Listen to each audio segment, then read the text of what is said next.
For so many years, I gave people access to me that, quite frankly, they did not deserve. I gave my time, my energy, my gifts, my presence, my peace, and so much more. I handed these things over freely, and I tagged them as generosity. I called it being a good friend.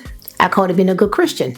But in hindsight, I can say that a lot of those things were just fear, wearing a costume of kindness. Fear that if I said no, I would lose those relationships. The fear that I was only as valuable as long as I was useful. The day that I finally learned that my presence is a privilege and not a right that anyone is entitled to, everything changed for me. When you grow up in an environment where your needs were secondary, where keeping the peace mattered more than speaking the truth, you don't arrive at adulthood knowing how to set a limit. You arrive at adulthood already trained to override your own discomfort to preserve the comfort of others. And so I never had the courage to speak up for myself most times.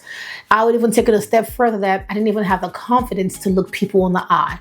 Growing up Nigerian American again, specifically as a Yoruba girl, it's seen as disrespectful to look an adult straight in the eye.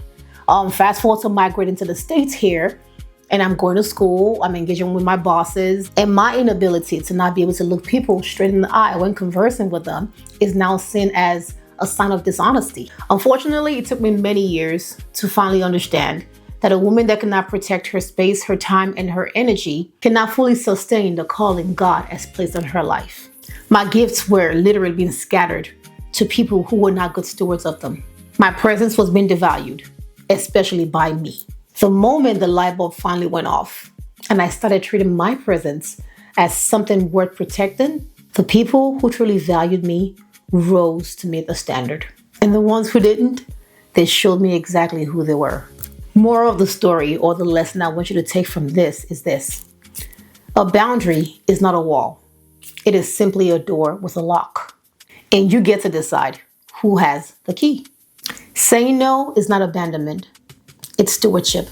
You must live your life with the understanding that God has placed gifts, capacities, and also calling inside of you. And you are responsible for protecting what He put there. You can't pour from an empty vessel. And you cannot sustain a calling that you have given away in pieces to people who were never called to carry it with you. Your presence is a gift. Your time is a gift. Your energy is a gift.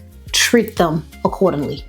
Not with pride, but with the wisdom of a woman who knows that what God has placed inside of her is worth protecting.